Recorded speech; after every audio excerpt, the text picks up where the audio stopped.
This is Sydney. And this is Chloe. And this is Green Room, where a bunch of pastors' kids get to talk about what church is like and our experiences. All right, everybody, welcome to another episode of Green Room with myself and Sydney. And we're really excited about this guest. We've been trying to get him on here for months, and he finally decided to jump on. So without further ado, I want to introduce everyone to Andy Hailstone. Thank you so much for being here, Andy. I'm glad to be here. I just listened to all of your episodes like in the last 2 weeks, and I was like, oh, I'll do this. Oh, they're not crazy. That's Okay. Awesome. That's awesome. So now that you've made it on the podcast, we got scheduling worked out because we're 3 people in 3 different states and it's kind of hard. I'd love to just hear kind of a little bit about you and your background, kind of where you grew up and then kind of what brought you to IHOP. Yeah. So I grew up in Maryland, and in the early 90s, my aunt, uncle, and my cousins moved to Kansas City to be a part of Mike's church. Back in the day in the 90s before it was IHOP. So I've always kind of known about Mike and about IHOP. I live a typical church kid, Christian school life. But then when my cousins and my aunt and uncle would visit, they would bring like music from IHOP, and I would just be really touched by it because I love worship. I love the Bible. And so I remember listening to a song that some of the interns had done for my uncle, and I was just like, wow, this is amazing. I want to be able to sing like that. I want to be able to sing spontaneously. So it's always in my heart. I think from about 14, I always thought IHOP's where I'm going to go. And so, then I was a teenager. I wanted to be a journalist at one point, move to New York City and live a fun life. But it kind of always, I always kind of felt the call to ministry or missions in some way.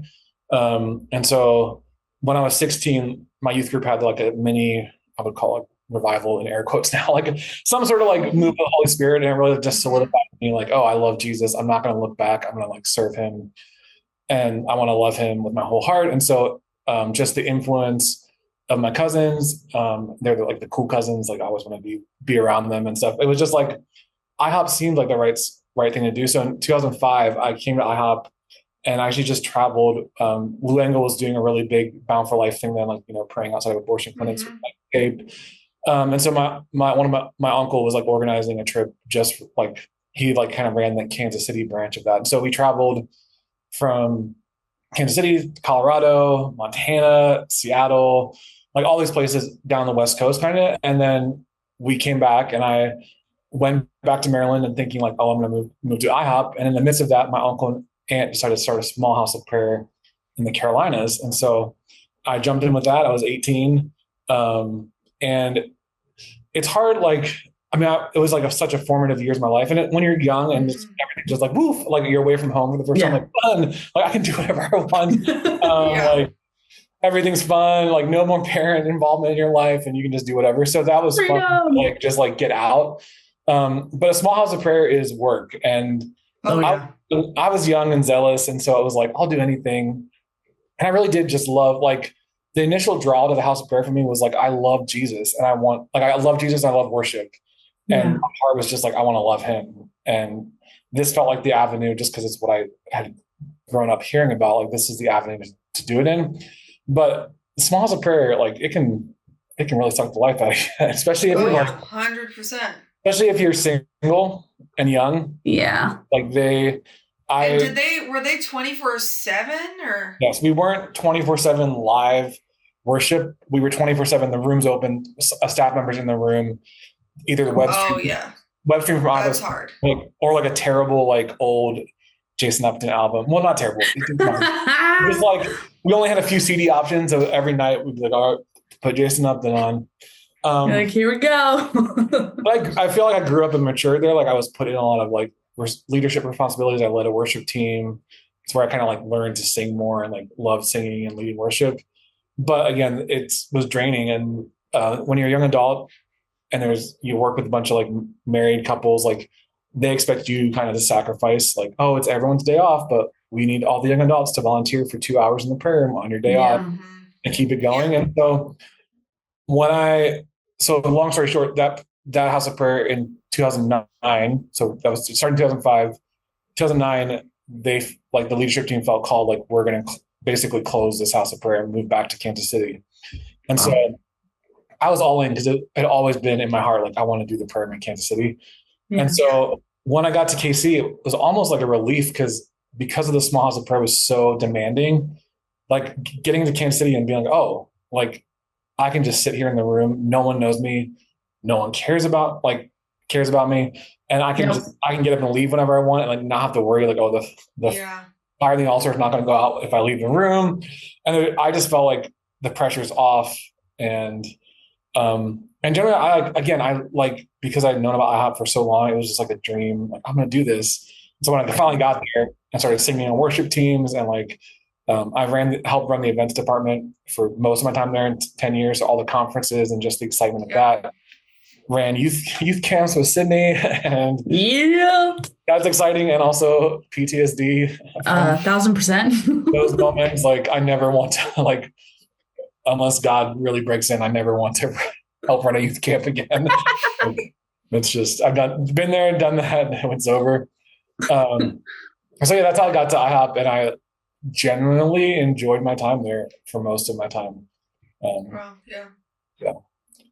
I feel like your story of kind of being a teenager and getting the CDs from Metro that turned into IHOP is like a lot of people have that story of hearing about this place where you could be radical for the Lord with other people like you was such a huge draw. I mean, so many people, especially like late 90s, early 2000s would get, the old Misty Edwards CDs and be so impacted, listening to those CDs in their car. They would end up at the prayer room.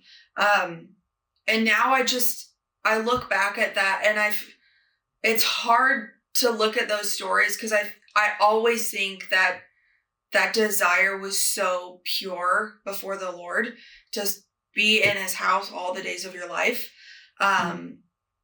But for a lot of people, it ended up being a little bit taken advantage of. Yeah, a lot taken advantage of. Just to go back to I think the music drew me a lot too, and just like spontaneous. Like I had all your dad's like one thing albums and like let's go with the ball head. Apostolic prayer CDs. Yeah, I had like every phrase like memorized. Like I probably still do. Like you put the CD on, I can sing like whatever the next all the spontaneous parts. I can do it. And so I think most people, like looking back, I would say like 80%, maybe 90% of people came to IHOP, maybe even 100, I don't know. I feel like a lot of people came to IHOP, like you said, with that sincerity of like, I can finally like express my love for Jesus in a setting. Like everyone here is doing it. And like the music is amazing. Like those early IHOP CDs were still like, even though now I can't, it's hard to listen to them, but like in my mind, I was like, they stuck with me, like the songs. Yep. It drew so many people in, especially young adults, like looking for a way to like express their love for Jesus. Like worship movement was kind of worship, not movement. I don't like to say movement anymore, but worship, that style of worship was like kind of just taking off in those years. And so a lot of young adults were so attracted to the idea of like, I get to worship and love Jesus and be creative and do music with people.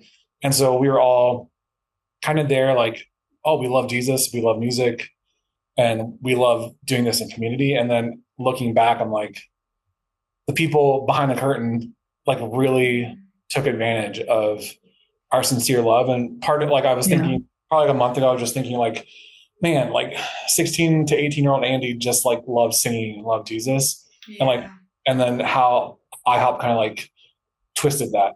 And like part of me is like, I wish I could go back to like just I hate to say the term because it's such an IHOP term, but like simplicity of devotion, like first love fire, those type of moments, like where I was like, I really just wanted to love Jesus. And it was before all like end times, like before I like knew much about the end times, before I knew about like history, it was all kind of just like, this is just simple. And I want to sing to Jesus and read the Bible. And just looking back now, I have kind of like used that. I think it was Matt Redman's documentary about Mike Pavlacci. Him and his wife kind of said the same thing. Like we were all there, like the big conferences, the Soul Survivor conferences, like most of us were there to like love Jesus. Yeah. Sincerity. And then it's like, but it turned into something dark. And And we were used. We like most of us still like, and I obviously recognize unhealthy systems in IHOP over the years, but like until all the information came out in like a more direct way, like we would have kept doing that, and we would have just been like kind of like, oh, we're just loving Jesus, and but with faced with the information, it's like, oh no, like I really do think Mike like specifically used us to build his platform, his name, and used as like call it human shield to like, well, look at these people are doing amazing things for Jesus, and I started this. Don't look at my life too hard. And so I really do feel like IHOP as a system abused, and you see it like people. Everyone's on their own journey. I was telling someone at work the other day that was asking me about IHOP, but everyone's on their own journey, and you see people that like have completely walked away from the Lord because of how the IHOP system. And that is heartbreaking. And it's like gut wrenching, like because there's so many. It's not like just one or two. Yeah, no, there are so many. And we can get more of this later, but like how IHOP kind of silenced those voices, and like if you were like asking questions, you didn't like, you thought, oh, they're just bitter. They're offended. They're engaging in so much sin that they just can't see the light anymore, and like they're walking away. It's horrifying. Oh, I remember coming because we moved to Brazil, did the whole Brazil thing, and then I moved back to the States, which is when we worked together. I had no idea what I was doing. I was like, okay. And I show up, and this was when like someone that we know was kind of transitioning off, but people told me like, oh, you don't want to be like her. And I'm like, well, why? And no one could ever say what she did wrong or what happened. But it was like I felt nervous of like, oh, don't associate myself with this person. I don't want to be, but then come to find out it's because she asked questions and was like, hey, why do we treat people this way? And why are we doing this? And she was silenced and forced out. I'm like, what? Yeah. And the way that I kind of could just cover that up, or like, don't talk about it, or like, it's only, like I've heard it so often. Labeling everything as gossip when in fact it's like healthy processing. And they like silo people into like, if you're not in this department, you won't know anything. But then it's someone that everyone knows. You're like, why did they leave? And just weird, very strange, very strange. Yeah, it felt very like like TV show Mafia-esque. Like all of a sudden someone's gone and you don't know what's happened, but you can't talk about it. But you also know, like if you talk about it, then you're gonna get like excommunicated like that person, but you don't know how it happened. Like it's all like, gosh. Yeah. Ugh. I remember, I think in this last year, I found this on Twitter, a phrase that people started using, especially I think when the scandal first broke, was, the famous, never let the fire on the altar go out, because we're throwing bodies on the altar. Like we are sacrificing people to keep this vision going. Which, shoot me for saying this, 24/7 prayer is not a biblical mandate. It's just not. Yeah. So calm down. Like it really hurts my heart thinking about all the people who were just cast aside because they asked questions, didn't want to do 50 hours in the prayer room a week, like realistic things, and were totally silenced. Yeah, it's so sad. And for the sake of the fire on the altar. And when I remember when I first started questioning things, when everything came out, I would ask people like, well, what do you mean by fire on the altar? Like, what is right. What is it? Like, just some ethereal, like, oh, the fire on the altar. Like we all have like Jesus in our hearts. We are the temple, the Holy Spirit. Like the fire is burning in all of us. And you're right. We don't see 24/7 prayer as a mandate in the Bible. We see like the temple in the Old Testament. We see heaven. I'm like, that's heaven. And we don't see telling us like you must do 24/7 prayer. I mean, prayer and worship is a good thing, but again, I think the machine that it caused of like people like couldn't live normal lives, and like you just when you're in it, you kind of don't see it. But when you like, I've been looking back so much this past year, and it's just like, what were we doing? And like, it's crazy. But, yeah. Cause I was driving down the road the other day and I was like, I feel like we were talking about how sick the culture was without blatantly calling it. But did you guys ever call like IHOP the bubble? Yeah. Mm-hmm. And like people didn't leave the bubble. We didn't drive Yeah. past You like don't state. leave Like, the 5 mile. You don't leave the radius. 5 mile radius. And I'm like, I was thinking about that and I was like, okay, but like actually, like that's how cults talk about themselves with amongst each other. And we did that organically. I'm like, like that. It's crazy. Very disturbing now, like looking back and things we like laughed about, like, oh, but like, oh. And we always laughed about how everyone would call us a cult. Yep. Mm-hmm. It's like, they don't know. They're not in. Yeah. They're offended. Yeah. And we like even people Joke's on us. In the internship world, interns they're young and a little funny, but a common chant they would do just for fun, like almost every tracker was like, "We are not a cult. We are not a cult." Just because like so many people called us a cult. I remember it was my last ever internship, like final banquet, and they're cheering that as a joke, and I was cheering, "We might have been a cult." This is like we might have December of last year. I was like, "We might have been a cult." Turns out, oh my gosh, talk about indoctrinated. Yeah. I love that so much. Andy, I'd love to hear. I know you did events for a while because my good friend and coworker Joanna Idol spoke so highly of you. You were in the prayer room on worship teams, but you also you kind of staffed OTI, the One Thing internship, right? Yeah, and so I have mixed. When people ask me about like what was your experience at IHOP like before everything happened, I had generally positive experiences, and I think. Mm-hmm. I think Rachel Steele mentioned this in her interview with the Remnant Radio about how like depending on like what bubble you were like again the word bubble, but like what part of IHOP you were in. It's real though. You had different experiences, and a lot of places were healthier. Like the culture of OTI at least, just because my leaders were like Nathan and Rachel Steele, Georgie and Jacob Pills, and they were very like healthy leaders. And I love like they're also dear friends, and so it was like easy to work for them. And our culture was more like we kind of because especially under Jacob, I love Jacob. He's kind of like I'll do what I want type of personality, and we I had a very safe experience in most ways with them. And even OTI, like you're just working with young adults, and most young adults didn't come again to IHOP for the like, oh, we're going to learn the end times. While we did end times theology and stuff, but most of them came because they were just like, we want Jesus and we want our lives to be transformed. And so I had I loved working for OTI. I still have so many fun memories, and I keep in touch with so many interns that like became like friends to me, and even the internship staff. Like because it was like a close knit community, like within IHOP, we all lived together, which again, kind of culty when you think about it. We all lived in the same two apartment buildings. We like did meals together. Your life was like spent with the same people over and over.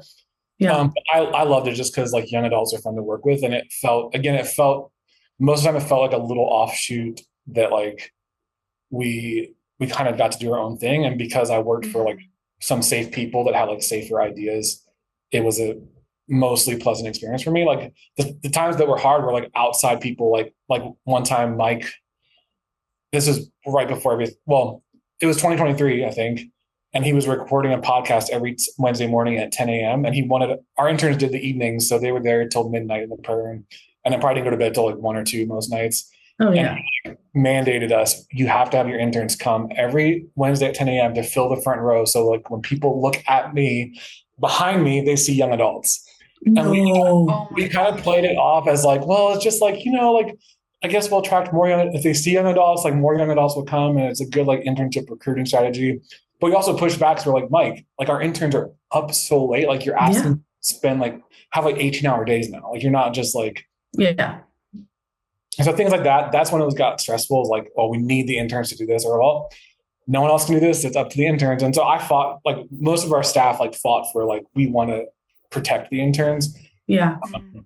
Obviously not from all of IHOP because we did teach at end times theology, and I fully I don't know where I stand on end times stuff now because it's IHOP was so I enjoyed teaching it too and loved the details.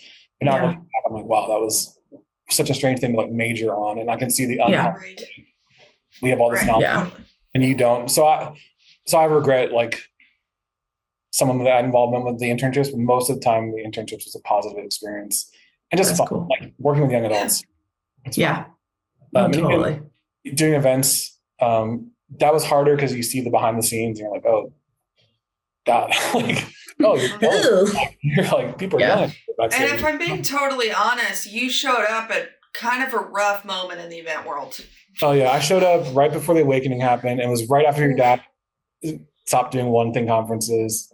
Oh yeah. And so yeah, and the funny thing is, when I was at my smallest of prayer, like my dream was like, I'm going to go to IHOP and run events, and specifically One Thing regionals and One Thing conference. And so I get there and your dad's gone and it's Phil Weiler, but he was great. I mean, and he was only there for like 6 months during that role. And then the awakening happened, and like we're planning for One Thing and the awakening. And it was, I actually ended up having to get, like, I had an inner healing moment from that season, just because like, oh yeah, working in events, like you didn't get to enjoy, like everyone else is like, woo, the Holy Spirit. And you're just, I'm gonna sit there like managing volunteers and making sure the parking lot has people in it to park cars. Yeah.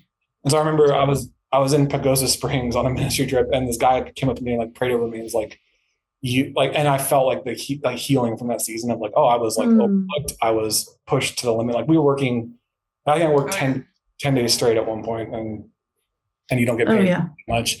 And so, yeah, those moments I have a few of them where I'm just like, oh God. And again, I think your parents have talked about it in their podcast too. Like IHOP trained you to be like, well, that was just testing and the fire, and like go lower. Yeah. You don't have to, like, which the Lord does use that. Like he really does situations to refine us and like teach us.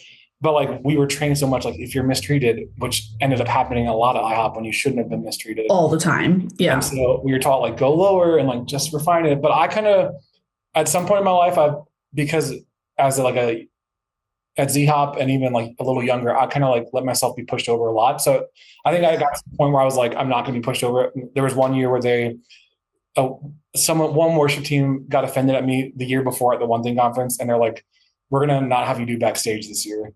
And I was like, but who's going to do it? Because I like know all the stuff, and I fought my way back to doing it, which I don't know if that was right or not. Good for you. I was like, I'm not going to not do this, because I was like, that was a misunderstanding. Absolutely. Like, they didn't talk to me. You're being like, petty. Yeah. And so I was yeah. So I fought. And so I had that attitude a lot towards my later years. I had two where I was just like, I didn't put up with crap, and I mostly fought. Like I would fight if I felt I was being wrong, or if a situation felt like, oh, this is really wrong. I tended to fight on behalf of the person I felt was wrong. And even like the IHOP pressure of like, everyone's going to do this fast. Everyone's going to do this. And I barely ever did GBF. Like there are moments where I was like, oh, okay, I'm going to do GBF this month. But like, I felt like some people felt the pressure and like, we're going to do this. And you kind of felt shame for not doing it. But I was just like, whatever, I'm not doing this. Yep. It was so intense.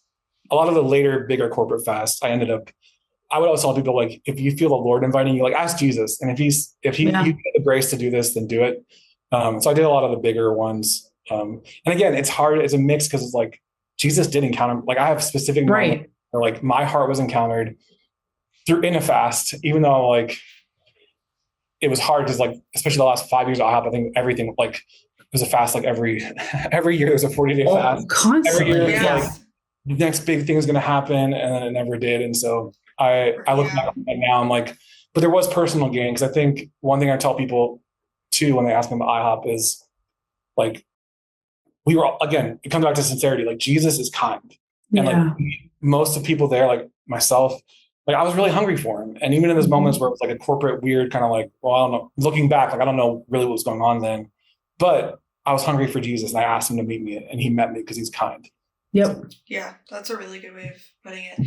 And this can kind of transition. I know we want to talk a little bit about the prophetic history, but talking about fasts, like it was so common, and this is not necessarily unique to IHOP, but a huge call for a 40-day fast. And we're, contending for X, Y, and Z. X, Y, and Z never happens. We don't talk about that, and we just continue life as normal.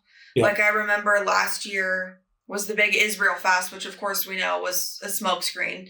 I think that one was 21 days. And I was at work, and I did the fast, and I logged in on this kind of last hurrah meeting at the Forerunner Church building. And Mike ends it going, you know, all you guys have done extra prayer room hours. I really appreciate it. You're all tired. I'm tired too. But don't forget to do your prayer room hours tomorrow. And I was like, oh, wow.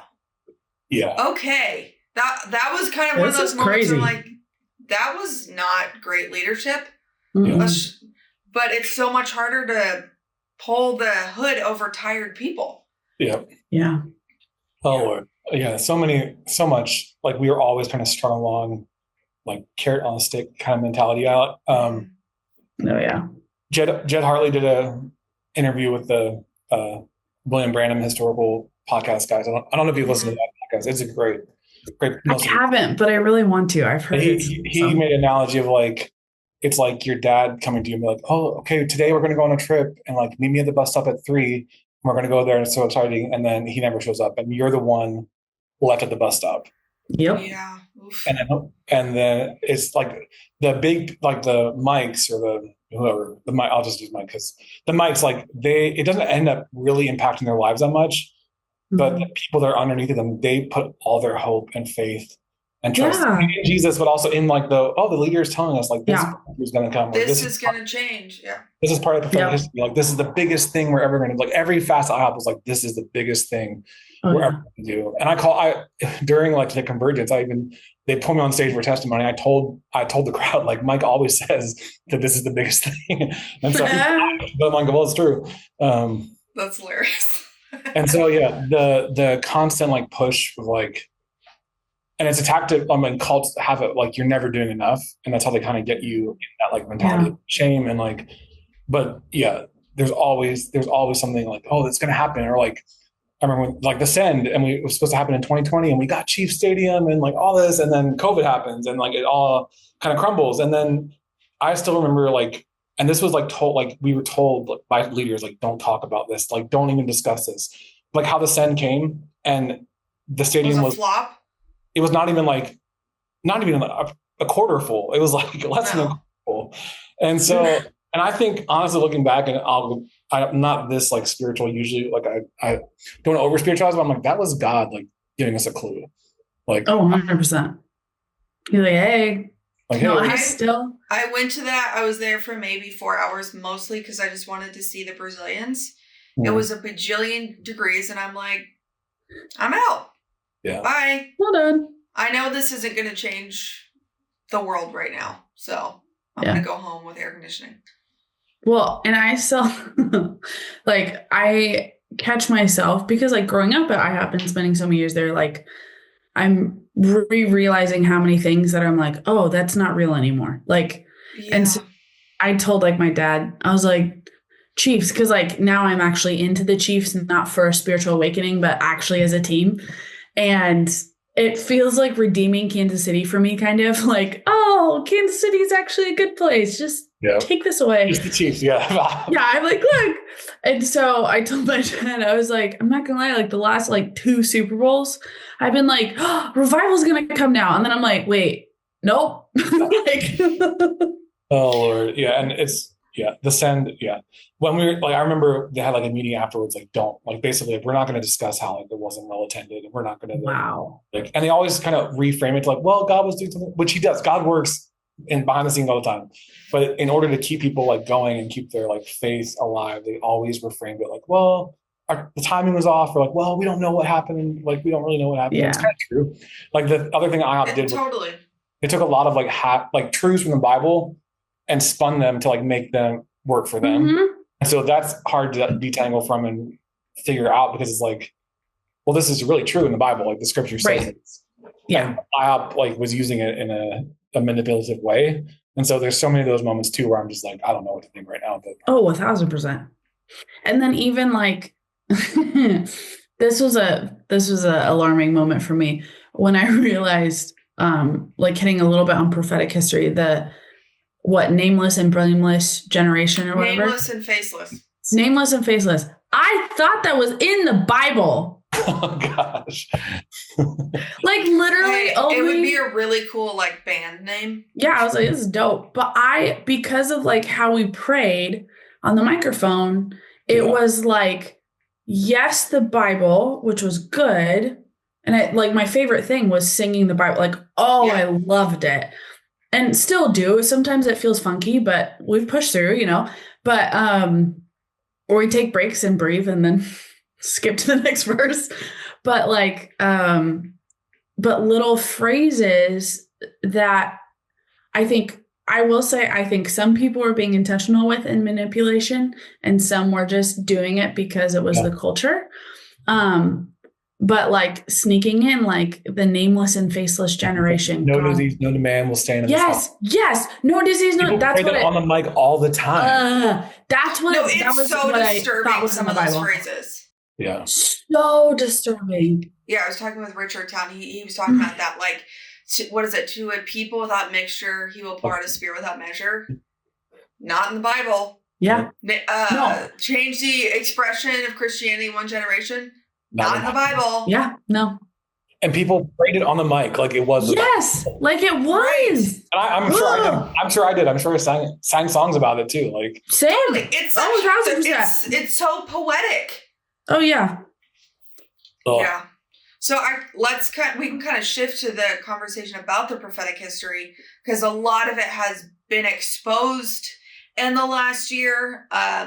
And John O'Hall said it really well. He's like, the prophetic history is like a bowl of ice cream that someone dropped dog poop into. Is there real ice cream in there? Yeah. Are you going to eat it? No. Move on. The prophetic history, good Lord. Like, again, is one of those things where I look back, I'm like, why? Like, why did I believe that? Like, and most of my time at IHOP, I didn't really buy into it. And I, like, they would always play like a Bob Jones video at the anniversary. I'm like, I don't understand what he's saying. Every time. He's so old. Right. So I never really bought into it. But then I would say since 2020, like they really, really, really, or since 2019 when they had the 25-year anniversary or 20-year anniversary, then they really, really heavily majored on it again. And that's when I kind of got swept into like, oh, like this is so cool. And then you add in like Chris Reed and like stuff, and you're like, oh, like what? I know, like another one. It felt so dynamic. Yeah, it felt like so dynamic and like, oh, this is so cool. And then how blindly we trusted. Like Mike's telling us he went to heaven and saw Gabriel. He went had an out of body experience and got in a chariot, and he always twisted it to make himself seem like, I didn't want to get into the chariot the angels made me. Yeah, I'm not anyone. Like I'm just. But then he was always the hero of the story. Yes. Yeah. Always like, and I actually remember one time my aunt, this is years ago before anything crazy was happening. She told me like one time I emailed Mike and told him like, I think that, like, and again, this is before everyone knew anything. She's like, I think the prophetic history is mostly about you, like for you. And why are we I bet that went over well. Applying it on us? And so, yeah, I like cannot believe, and just like, this isn't the Bible. We're freaking like Joseph Smith and the more we were to that level of like these stories actually like are our foundation with the Bible. And you're like, no normal church. Sure, there's like stories about, oh, this is how God called us to plant this church here, like called us to missions. Right. But it's never they don't teach it every year. Yeah, they don't teach it, and they don't like make it such a big deal. Like you again, this is a way they twisted and manipulated and abused young adults is like, we want to feel important. And not young adults, like most people in life, we want to feel special. Oh, totally. Yeah. We want to feel important. So to hear over and over, like a Truman property and God's going to pour out His Spirit and the flash of light in the inner city. And you're the tip of the arrow. Yeah. Revival's coming here. I'm like, sure, God can do anything anywhere, but it bred an elite spirit. Yeah. That, like, it took me coming out of it to recognize like, oh, like we wanted to feel special, and we acted like we were the business. I want to almost say that. we were the crap, and just realizing most normal churches don't have that. Yeah. So I'm a youth pastor, prayer pastor, all these things at Grace Church, and in my like interview process, I asked, because I thought it was normal, what is your guys' prophetic history? And it was really funny because it was Wes Martin who I'm talking with, and he's like, yeah, we don't really have that here. It's that we don't operate like that, like IHOP. And I remember thinking like, oh, that's interesting. But like, I wonder, like what was God thinking when He made the church and all these things? And then like entering in like an actual local church and being like, oh, wow. Like it's just a group of people that loves God and there's some organization around it. Like, and got it. And all we need to live this life, Christian life, is in the Bible. Yeah. Like we literally don't need anything else. And that kind of, I remember I came to that conclusion like December, like, whoa, prophetic history is like something's really off. And then I remember IHOP kind of went back into like, well, they had already disavowed Mike and permanently separated from Mike. And then like and then like a couple of weeks later, they're preaching on the prophetic history again. And oh my gosh! To this day, they still hold on to like the Truman property, and I'm just like, this is witchcraft, or like manipulation. And like they literally signed an email, made the fire on the altar never go out, like 3 months ago. Yeah, and they still do GBFs, which is like Mike's idea. Like I'm like, this isn't separation. Oh. And GBF isn't the Bible. Like the Jesus talking about like, oh, when the bridegroom's taken, like you'll fast, but it's not like when the bridegroom's taken, you'll fast the first 3 days of it. Like it's not in the Bible. And so the actual Bible is enough. Oh, absolutely. Absolutely. Yeah. Oh, I just remember when IHOP still was preaching, I like got on Instagram. I just wrote this like angry, like I renounce Amen. And its influence and it's unhealthy. And I did it mostly so like interns, like because I led interns and I told the stories and all that. Yeah. And I wanted to like let them hear my voice saying like, this isn't healthy, this isn't okay. And I just wrote, I'm done with it. Like it's unbiblical. We don't need, and plus most prophetic history is tied around Mike, Paul, and Bob, who were all abusers. Yep. In all sexual predators. Yeah. I'm like, we don't need sexual predators telling us how to live in weird ways when we have the Bible. And we don't need to live under the weight of like, because people were, and I felt this too, like you kind of never wanted to be away from Kansas City because like, what if this was the moment? Like, the revival happened, or what if? Yep. And it kind of kept you in that area of like, I'm kind of afraid to miss out. So I'm going to like always be here and always do this. Yeah, it's awful. When we were in Brazil, and it was 2019, we would occasionally bring down leaders from the US to teach classes to our interns, and we'd record it, whatever. And there was a leader who will remain nameless that we had tried to get to come for years, and we'd finally gotten him to come. He was going to come teach a whole class. I was personally really excited to hear about it. And like a week before he was supposed to come, like international tickets purchased. He's like, oh, there's this whole thing in Kansas City with some Asian people. And Mike told us we all had to be here. Sorry, I have to cancel. And I remember being like super ticked. But also that like, you have to, this might be the moment. Right. You have to be here. Yeah. Also, I know things about that leader that I don't love, so we probably dodged a bullet there.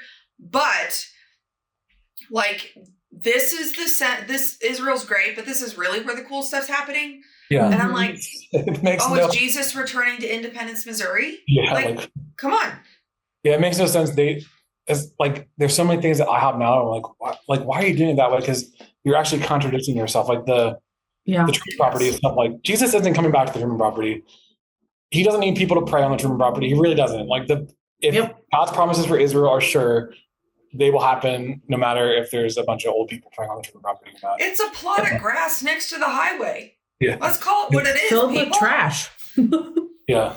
Oh, totally. Ugh. Yeah. So many contradictions. And I think one of the books I've been reading or podcasts I listen to like a lot of cult podcasts, like watch cult documentaries, and they talk about how like they'll purposely like say contradicting things to confuse you, and so you can't figure out like where to land, and so you just let's keep listening and go. And I feel like IHOP did a lot of contradiction, or like contradiction, and then like it was like falsely like sounding very kind but demanding. Yeah, for sure. 100%. Yeah. We kind of talked a little bit before, but one of those huge contradictions that I've even kind of been sifting through is you are saved by faith alone, but you can sort of kind of earn it also. Yeah. Yeah. And how that caused people to work harder and harder and harder to earn special favor. Yeah. And the proximity to Jesus. Yeah. That like, I remember being like, actually, I would classify it as a panic attack, not a spiritual encounter of me freaking out, pretty much being like, am I going to be close enough to Jesus to actually be near him and see him in eternity? Yeah. Yeah, I have questions about that now. Yeah. Because there was some there's a lot of them. A lot of questions. There were some passages or teachings that I would hear like in the end times message that just never sat well with me. So I just ignored them. And it's like, I don't know what to think about that. I don't really want to figure it out right now. So I'm just going to ignore that. But now I'm going, oh, I don't know what I think about that anymore. Yeah. Yeah, there's so much. And even like I was telling someone the other day about like the sacred trust, like they all had to commit to do 24 hours a week in the prayer room. And it was like, it's like, they would always be like, it's before God, but then you had to fill out all your hours on a piece of paper and someone would check up on you. Like, are you doing your hours? Yeah.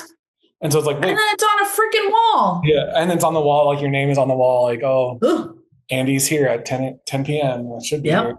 And just how like the sacred trust, I'm like, again, it's one thing where IHOP, Mike even would like tell you one thing, but it's like, but in the end, you're not doing that one thing. And it was always like, I remember feeling so much shame over missing 2 hours of 24 hours of prayer. Yep. Like, feeling that like, oh, I missed out. I'm not doing enough. And that was, the sacred trust was, again, most people went into it with a sincere heart. Like, oh, I really do want, like, he is worth it. Like he is, and I want to do this for him. But it turns out we were doing it for IHOP and doing it. And it's horrifying. Like, I'm like, wow, and just it was a machine. Like people couldn't live normal lives, but then we were told like, oh, you're not supposed to live normal lives because it's the end times, and you're doing this, and you're gonna be a forerunner, and just all these hours. Don't plan for your future. And just like normal. And I remember, like because also like with the prophetic history like being increased, like the talk of the end times even got more serious in the last like 5 years of IHOP too, just because of COVID and like 2020 made everyone think, oh, I can imagine the end times. And so, it's just, we were told all these crazy things to believe, and like we weren't given like a choice really. It was like, if you're on IHOP staff, you're doing this, and it was just so intense. And I remember sitting through one of Mike's teachings on Friday night about the end times, and I remember just thinking about like all the other churches in Kansas City and being like, because we were always, IHOP was told like, we're the foreigners, God's going to get us through this. And I remember one night specifically thinking like, how is God going to get Radiant Church Kansas City through this? Like because they're not doing the same things we are. And I just had this moment where it kind of almost woke me up to like, this end time theology is kind of off, because it's like, doesn't provide, like it made IHOP the heroes, the epicenter. And like, because we're doing all this, like God's going to help us. And I thought about normal church, and 99% of the world is in a normal church. And so that clicked in my mind of like, something's not right. And I remember praying, like, God, like you have to help the whole church. You can't just help us. Totally. And so that kind of clicked a little bit in my mind and kind of like turned the path for me on the end time stuff a little bit, just because I was like, that's cool. It doesn't make sense. It does. This message doesn't make sense. So. Yeah. No, I really think the only way that I thought slightly differently, like while I was there, was because of all of our trips we would take growing up to other countries and other like churches, and knowing they existed. You know what I mean? Like actually having names and faces of other believers in the world and being like, well, they're going to join us. And some of the things I'd be like, oh, well, they'll just be there too.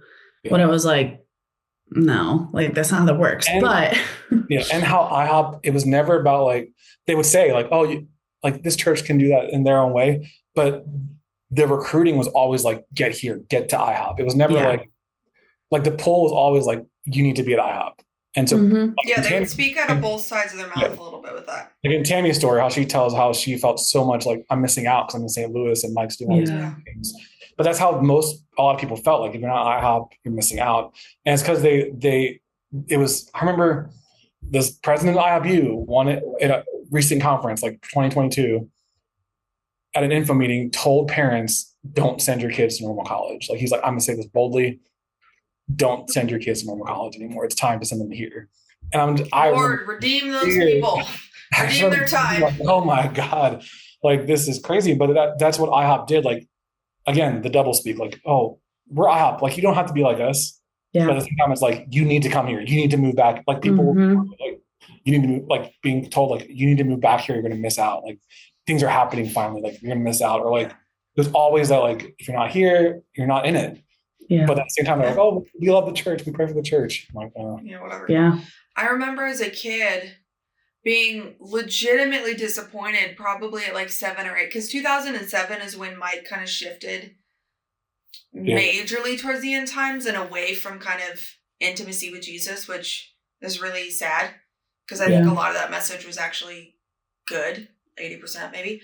But so when I was 7 or 8, like everyone's only talking about the end times, and I remember being very disappointed as a kid, like, oh, I'm never going to be able to, get married and have kids. Yeah. Jesus is going to come back. And instead of being like, ooh, I was like, oh, I'm going to miss out on so much because Jesus is going to come back. No, like I talked to someone maybe like a year ago, and they were like, I think I'm going to not ever like grow my family and have kids because the world is going to end and the end times is coming. So there's no point.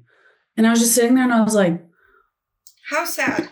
Like there's no, you know what I mean? And many of conversations, and now their family is going to grow and they're doing great. But it was like, oh man, well, Yeah, I remember I found it on YouTube because I quoted it in one of my Substacks. Oh, I think it was last year. There was some conference where Mike interviewed all these like 30-year-old moms. I thought to bring that up about 2 years ago. Yeah. 2 years ago about moms, how do you be a mother in light of the end times? And he's like, just do the mental push-ups in your mind of seeing your children get murdered for the gospel. And I'm like, what? Yeah. Why is that an answer? Why is that an answer? And I saw that and it was horrifying. Yeah. Yeah. There's so much that was like fear-based, but we were told like, don't fear, but it was like, we don't know. And then it kind of set Mike up to be like the premier voice. Like, oh, Mike, this is Mike's revelation of the end time. Like when he did his whole CBETS class, like studies, it was like it's Mike's thing. And like, he's so smart. I guess we just got to listen to him. Like people idolize that class. Yeah. Like, cause I remember me and Jael were moving to Chicago, like kind of around the time it was starting. And I was in a group with very opinionated high up leaders. And surprise. And it was like a gift to us was paying for the class so that we could attend it. Ugh. And what? So kind. And I remember sitting there and I won't say their name because I don't know if they'd appreciate it, but I appreciated it. This one worship leader was in our group and was pushing back. Like, I disagree on that point. And I was like, and he was saying it to another leader that it's like, you do not disagree with him. And I was sitting there and I just like low-key was kind of sweating because I was like, I don't know what's about to happen. Like, oh my gosh. And like pushing back on a lot of like the fear-mongering points of Mike's, breakdown of how Jesus come back and we're all going to die. And I'm just sitting there and I'm like, what? And he's like, well, he's like, yeah, we're going to suffer in this world. He's like, but it's God's character to take care of a sheep. Like, hello. And like all of these, like, and he's bringing balanced points using the Bible and not taken out of context. And I was sitting there and I was like, wait a second. And then, this arrogant leader, narcissist pushes back and yells at him and makes him feel like a small little man, but he still didn't give a crap. And I was like, get him. Meanwhile, I'm not going to say a word because I was like, I'm almost out of here. Yeah. I'm free. I'm just going to go on my merry way. Honestly, most of the time, because I think I went to CBETS like for 3 or 4 rounds, but I did it like the catered food. And I always got to go to it for free too. Like a gift, but I was like, I'm just getting the free food. Like, heck yeah. And they're going to cater food. I'll go for the meal. Absolutely. Wait, you went 3 or 4 rounds, like the whole thing? No, not the whole thing. So he only did, it was like broken up into semesters. I did 3 or 4 semesters. Oh, okay. I was like, holy cow. I was like, how did you last? I barely lasted. Yeah. I was talking to my counselor a couple months ago about just the end time message, growing up actually just mostly terrified me. And I said to her, there was so many times where Mike or whoever was talking would give the 50 reasons it's going to be horrible and a quarter of the population is going to die and you're probably going to get martyred. And then, but it's going to be the most glorious time for the church. Yeah. But they never would expound on what that would look like. Yeah. And she's like, oh yeah, that's pretty classic. They want to cause fear and they want you to be afraid. Yeah. And that was just a helpful perspective because I would try to balance it in my mind. Oh, it's going to be like the Holocaust times 10, but it's going to be the most glorious hour. But I'm like, that doesn't make me feel better. You know what I mean? And how the goal and a lot of just how that information was presented was to promote, instill fear in people. Yeah. Because that's what the enemy wants. Right. So I've not touched the book of Revelation in the past 18 months. I just can't right now. At some point, I will want to revisit that with fresh eyes and find people who aren't Mike to ask questions to. Because I'm exactly what you said. I know the nature of God. I don't think it's this necessarily to the extent that Mike talked about it. So I do want to ask Andy, what was your initial response last October when all of this blew up? Because you were on staff at the time. I was on staff, and I'll tell a little bit backstory of how so I was on the Heaven Men podcast had just come out, and that was causing a little stir. But I kept hearing people ask questions, some of my family members or even kind of outside people ask me questions or allude to oh, something bigger. Something bigger is happening. Yeah. It's not the podcast. Something bigger is about to break. And I was just I don't know. But I actually specifically remember this moment. It's kind of funny to look back on now, kind of embarrassing. But it's the Tuesday that the advocate group comes to confront Mike, or not comes to show the ELT all the evidence. Yeah. Uh-huh. And some old interns were in town, and we had planned it was Tuesday afternoons was a kind of light scheduled day for me. So I was we're going to go downtown to a coffee shop and play cards. But we're driving through the back parking lot of IHOP. And I run into Wes, your dad, Jane Doe's husband, Brian Kim. I'm driving by, and I was in my head, I was is there a conference, or is there something special that I didn't know was happening? Oh, it would be very odd to see those people. I hadn't seen Wes or Brian in years, so I rolled on that window. I'm hey guys, how's it going? And I could tell it took them a second to switch to be oh yeah. Be nice and cordial, and Andy's not a bad guy. And I just remember thinking that was kind of awkward because they all looked kind of serious, walking in. Yeah. And I was just wow, that was kind of weird. And so I ended up texting someone who knows a few of those people.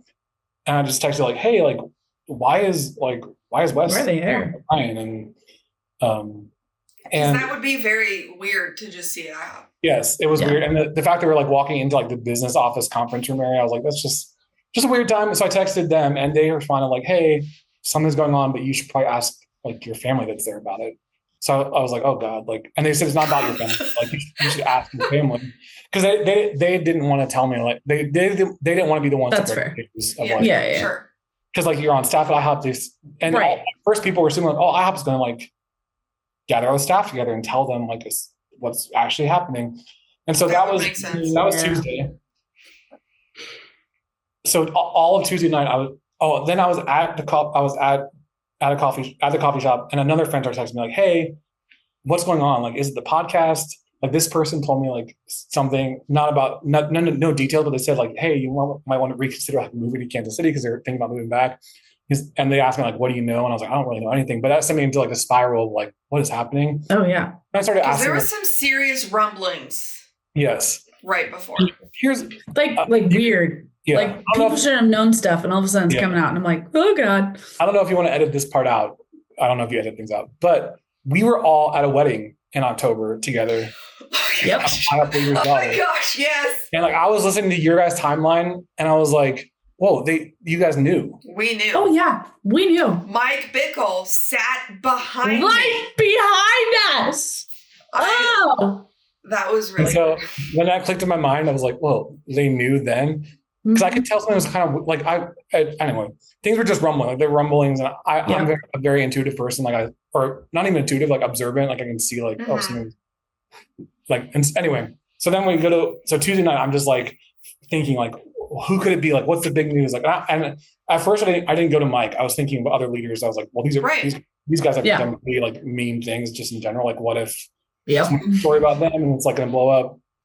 So I was like, it didn't go to Mike. And then I think on that Wednesday morning, I kind of woke up and I was like, I think it's Mike. And I immediately in my mind, I just went to, it's Mike and it's like a sexual sin. Like, and I didn't expect obviously it's so much deeper and more horrible than that. But I was just like, I think it's Mike. So then I had a friend come into my events office and like ask for like a mint or something. And I could just tell he was off. And he's like, have you heard? And I was like, I've heard like rumblings. And I just asked him like, is it Mike? And he just kind of nodded his head. And so, but then I was still kind of like waiting, like, is IHOP going to like, or is my family? And my family has worked through this in certain ways. And they apologized to me shortly after, like, we should have told you since we knew some things. Anyway, some of them. That's cool. So sure. It kind of worked out that way. But so then I'm like thinking, oh, this is bad. And so by the time Thursday rolls around, I still haven't heard anything from IHOP. I haven't heard from my family yet. My cousin Katie, who did an interview for Chloe's Substack, she was already outside of IHOP and kind of involved in some of the talks with Advocate Group and people. And so when a friend of hers heard that I didn't know anything yet, Katie just calls me and just lays it all out for me. Like, lays it out. And I'm like, oh. Katie's amazing. She is amazing. And I told her, like, thank you. Like, if you hadn't told me the truth and I still gone into like blindly into like the Friday, like allegations against Mike, announcement 3, allegations against Mike. Like, I don't know what I would have thought about. I don't know what I would have, how I would have reacted. But I was like, thank you for telling me the truth. And then I called my friend who, like, I'm not going to out them, but I called my friend who is in Advocate Group circles and I was like, just tell me what you know. And so they told me the truth too. And at that point, I was like, this is bad. Like, what I thought, it's like even worse. And so I kind of went into that weekend of IHOP's response, like thinking like, oh, like we're going to like, surely. And I had heard from other people that like ELT members were crying and like seemed really responsive. So I heard that. And I was like, okay, short-lived. Like, this is going to be like, we're going to get through, like, it's going to be hard. Yeah. But and in my mind, I was like, I might not make it through this, but I think if we do the right things, like it's going to be hard, but we might get through this. Like, and we might still have a prayer room. We might still like get to do what we do. And then I go into that Friday. Well, I had a meeting before the Friday meeting. It was just worship team, like leadership, worship prayer room leadership. And I remember Stuart, I'll just say his name because he read the same statement, like there's allegations against my people. Nothing about sexual allegations, nothing about PG abuse. And someone in the meeting was like, well, tell us what they are. Like, what are the allegations? Yeah. And those people who are amazing worship leaders, they were like, because I worked for the prayer room exit, like I did onboarding and exiting staff, like as part of my job. And they emailed that day, like, we're resigning. And I thought, like, this is good for them. Yep. You're like, it's going down. You go to that Friday meeting and I'm just like, well, then I go to a friend's house and they tell me like, oh, so-and-so told this person like, oh, there was no sex. No, it was just grooming and like gifts. And this was a leader telling people that worked under him, like, oh no, it was nothing. Oh my God. And I went to them knowing the whole truth. I told them like, no. And I just laid out what I heard. And we all just kind of sat around and like stared into the dark void and like. Right. And so I had hopes that IHOP would do the right thing. And it was also hard, like leading interns in the midst of all this. So it's like, we want to shepherd their hearts. And I think so when the Friday announcement happened, I was like, oh God, this isn't going well. Especially again, it's like something kind of the Harvest Festival's postponed. Yeah. Mike I was like, and also they didn't inform like this. This is another funny memory I have with I'll just say his name. Jacob Pills will never probably watch this, but we both knew everything. And I had hung out with him in Georgia like all day, and we already told our staff, our OTI internship staff, like, hey, this is happening. So we go there, but we realized like 60% of the audience doesn't know. They didn't tell the worship leader. The worship leader is leading a happy like dance, like Corey Asbury's Egypt song, like the da da. No. Like, was like dancing around and clapping, and I just remember me and Jacob like looked at each other like oh God. And so that happens. Then they have an IHOPU, an internship meeting. And that's the meeting where they're told, like, don't talk out, like, don't tell anyone, like, don't talk need to tell your anyone. parents. And I was just like, this is wrong. But I still kind of had hopes, like, maybe they're just like trying to figure it out and correcting. Right. And the thing that sealed it in for me was the Halloween night thing. Because I was expecting we were going to gather as a staff. And again, they told us, like, Francis Chan is coming. And we were told, like, it's going to be like a healing moment and repentance kind of thing. So I went in thinking, oh, we're going to like mourn together and cry and just like face this thing. Right. And sackcloth and ashes, people. Yeah, and we needed it. And they never really had, I mean, they had that moment in like last January, but it wasn't, I don't know. They didn't have the moment and for us. And so I went into it thinking like, oh, we're going to like cry and like, we're going to actually own what's happened and like hear it. And then we get, hello, IHOP family from Christmas. And I was like, that was literally the nail in the coffin. I remember texting my cousin Katie and just being like, this is bad. Yeah. Was that his don't be Lot's wife message? Don't be Lot's wife and look back. Oh my God. And that kind of sealed the deal for me. And so I told, which again, I'm thankful I was under Safe for Leadership. Like I told the Piltzes, like, I'm not doing the prayer room. I just can't be in there. Yeah. And they're like, fine, you do it. Like they were okay. Like you do whatever you need to do. Like I told, like, I'm going to stay with the internship till it ends in December and like keep it going. But I'm not going to go to the prayer room. And I told my worship leader at the time, Olivia Buckles, I told her, like, I'll sing once at a week and it's intercession. And so I can just, because it's easy to sing like prayers that people are praying. Yeah. Just get through it. And I'm not singing like worship with the word passages where I have like Mike's influence. And there's one set where she was like, hey, we really need someone to come in. And I was like, I'm not singing about the end times. Like I will come. And because she gave me she said, we're either going to do Revelation or we're going to do Psalm 27. And I was like, we need to, like, I will not come before we're singing Revelation. And so, and but even Psalm 27 has been so distorted. Yes. But it was, again, so that was the time I was like, I'm done. And then just seeing the response and even being in backroom meetings for leadership, I would leave like feeling like heavy, a headache, just like confused. And I was like, this isn't right. And so then I told them, like, I'm taking leave of absence. And then when the Enough video came out, which I have mixed opinions on that too, just because I'm saying this just in case they ever listen to Fuller. Like I know the Fuller sisters pretty well. They were they're so sweet. And like the Fuller family, I know the general, I know his wife. And I think, I don't know what they would say about this.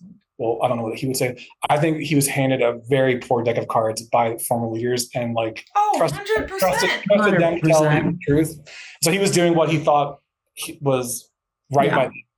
But when that video came out, I was here in Michigan. I was visiting friends, and IHOP had kind of been generous to me. They're like, we're going to keep one of your stipends. I'm one of those people that had 3 stipends because I didn't really support. Because you're so cool. I just worked a lot. And so they were generous. Like, we're going to keep your stipend going through February. But it was like January 12th or whatever when that video came out. I emailed my supervisor and said, hey, I'm done. Like, I'm exiting staff. Please end my stipend. And there we go. So that was the journey for me. And then I think being here, distant from them in Michigan, like, it's still traumatizing, like things they do. Mm-hmm.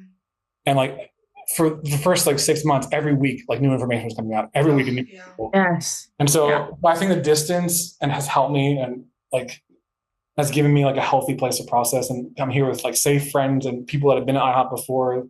And so it just feels like a safe place. And I can't imagine like being in Kansas City from January up until like they kind of like ended and then we started, but I can't imagine being on staff then, like, heck no. Like, I feel for my friends, like a lot of friends I have now, they had left like after that time, just cause it was like, oh, this isn't going anybody thought it would. And then like, just imagine like me being there when Tammy's like, I was here in Michigan and Tammy lives in Michigan and just hearing, I know Tammy and her family pretty well. And so I was just imagine like being an IHOP, it's like seeing that story and being like, oh, like, I'm glad for it. Like, so glad she had the courage to go forward because that was the bomb that dropped.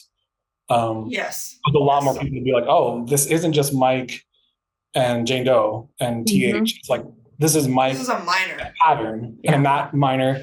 And it made me, I remember I drove to like Michigan. I was just like angrily pacing the beach, not peacefully. I was just like angry. And I was angry on behalf of Jane Doe, just like people didn't believe her and IHOP leadership that were her friends.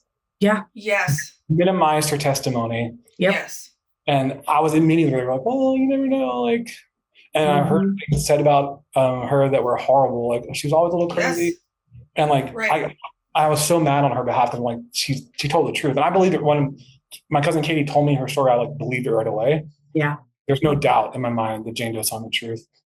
And so I was mad on her behalf. And IHOP's never really apologized. Like, they did like the season of repentance. And it kind of sent out one email. I was saying, oh, we're sorry for the ways like we didn't, like we believe now that, but then do they believe? Because they're still holding on to things that Mike says. They're still saying weird. It's still contradictory. Yes. And so I think that's when I started reading a lot of books, like Something's Not Right by Wade Mullen. Yes. My gosh. Such a good book. The crazy thing about that book is like the first chapter, like, look, I was reading it. And I was like, this isn't even this crisis of IHOP. It's like, he's like read in, like, it sounds like he like sat in the IHOP leadership meeting from like 10 years ago. Yes. Yes. I was shocked reading that book. Yeah. Oh, yeah. No, like it felt like some of his examples that were super shocking to read was an everyday occurrence at IHOP and was like nothing in comparison to the last year. Yeah. And it felt like, I'm like, did Mike take this and just reverse engineer it? Like when he talked about the difference between a confession and a concession. Yes. And I was like, that is 100% his crap statement in December. Yeah. Yep. And it's like, you admitted to a few things you were caught in. You're not actually repentant or confessing. Yeah. Terrifying. And it's just bad. Like almost every book you read on a cult or like a high control environment, like IHOP, you find it in there. Oh yeah. Like, oh God. So and clearly and easily. I've mentioned this before on the podcast, but late last year, I was on IHOP's website looking for one of their statements, and I kind of scroll down, and it's like, here, read our blogs. And like the first one is like 7 characteristics of a cult. Yeah. So and I open it and I'm like, by Mike. Yeah. We're all 7. Yeah. Yeah. It's horrifying. Yeah. It's shocking. Yeah. Ugh. So how has because obviously you were there forever, you've since left. I feel like you've always been really good at holding space for people. And very like balanced and like very kind. Like I've always thought of like, oh, Andy is super kind. Mm-hmm. But I'm sure that like me and Chloe have experienced some very awkwardness and I'm assuming breaking of relationship, but no one really talks to us, so it's fine. But like, how have you experienced that for you? Like leaving and now being outside the bubble, like. How has it impacted relationships and stuff like that for you? It's been hard, especially family dynamics. Like I've seen IHOP, like this situation specifically, like in my own family and friends' families, and like really do a number on them. And that's why I'm like, that's one of the things I kept being like, IHOP is like still hard for me to say like it is a cult. I would say high control, but I think it's a cult. Sorry everyone that's listening from IHOP. I get it. But like seeing like how it wasn't like, hey, we're mad because we're mad because you exposed Mike, or like some people were, or like we're mad because of this. It's like we can't talk to you because you aren't holding on to the vision of IHOP. Like, and that's like what? Heartbreaking.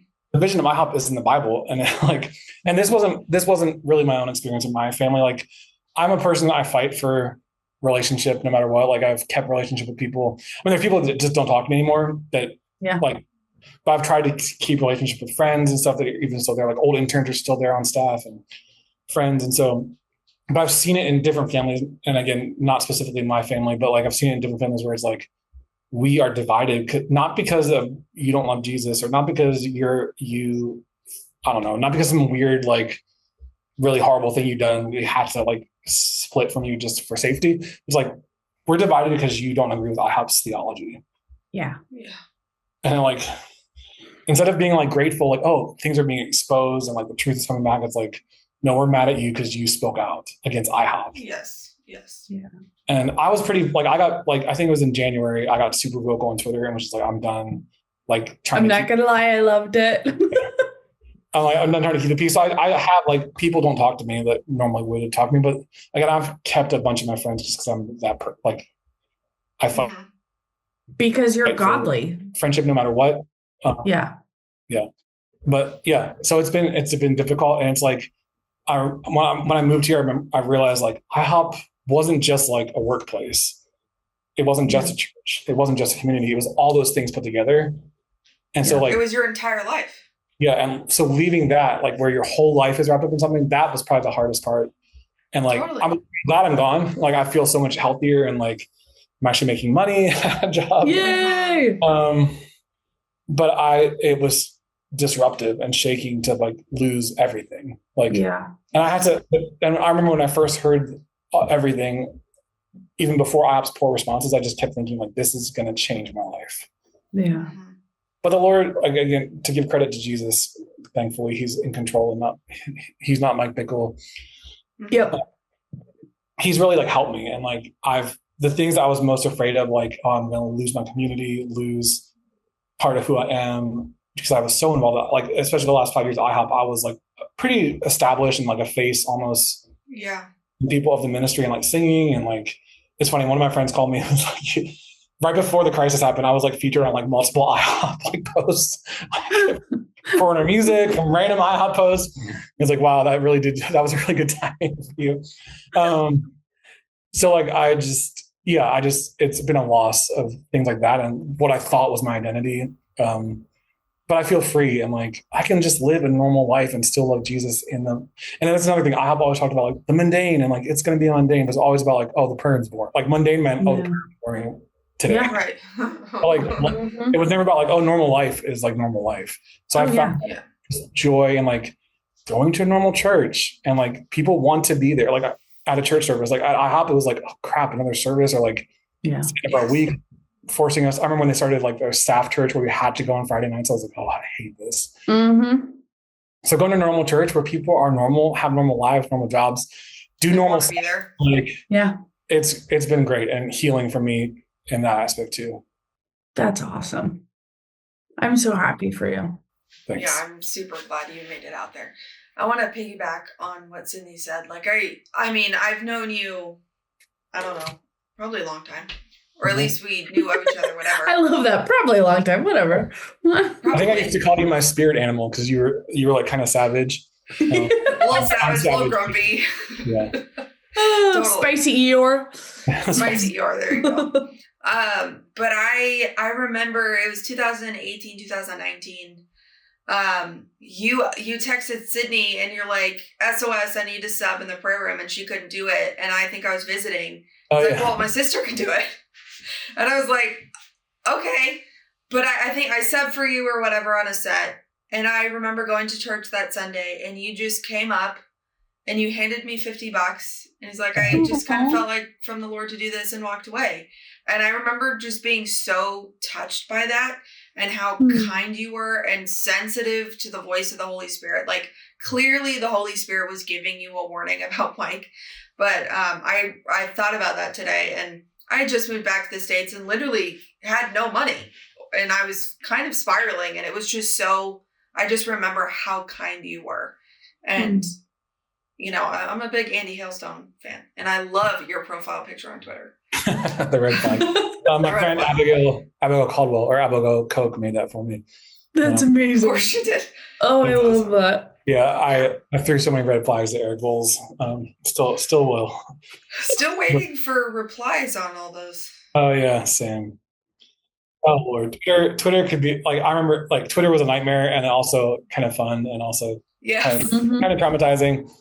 But I felt like I had to speak out because I'm like, I led so many people into this. I want to lead. I want them to hear my voice and lead them out if they desire to come out. So I love that. So much respect, Andy. Like for real. Yeah. Thanks. That's a real leader. It is, yeah. Thank you so much for agreeing to do this, Andy. This is really good, and just kind of a practical conversation about it. And we really appreciate you taking the time. Thanks. Yes. Thanks for having me. I love you guys. We love you. I'm glad we were at that wedding together. I know.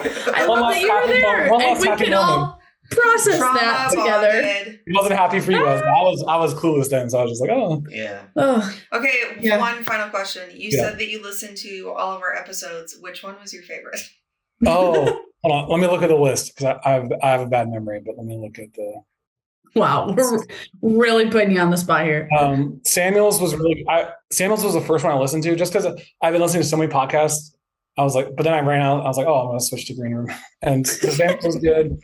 Hold on. Let me pull up your list. I know there are a lot these days that are really all There's really so many good. podcasts. As someone who does this podcast and I produce my parents' podcast, so I edit videos, all of that. I actually don't listen to podcasts. Just the ones I have to edit. Oh yeah. I'm like, I'm not done. I liked the red flag, green flag because it was fun. Yes.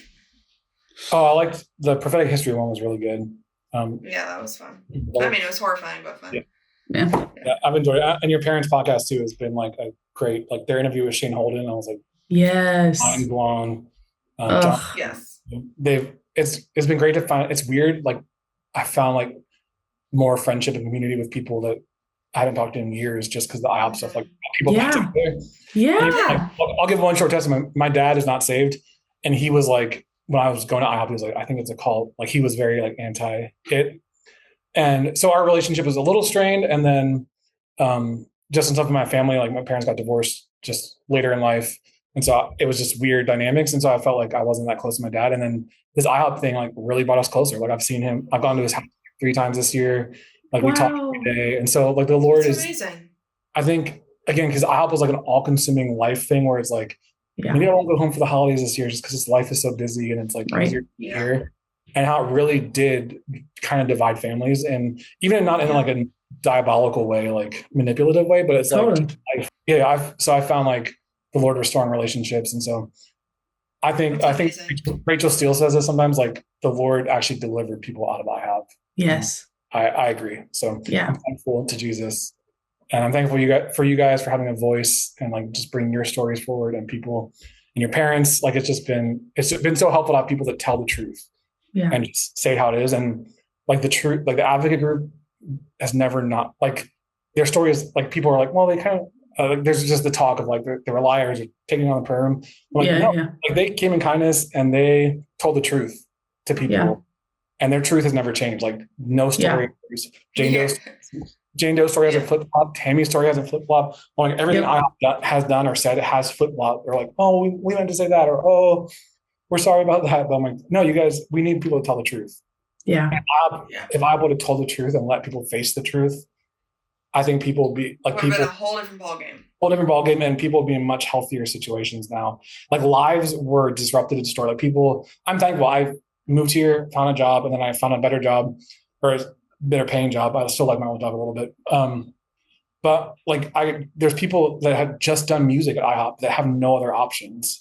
Or families, like they're just a worship leader, and now they have a whole family without IHOP's like poorly dedicated stipend, but it was still something. And so I am thankful, and I wish that people could have faced the truth sooner. And I'm thankful that people like you and your parents and the advocate group spoke the truth, even if people weren't listening to it. So thanks, Andy. Thank you. That means a lot.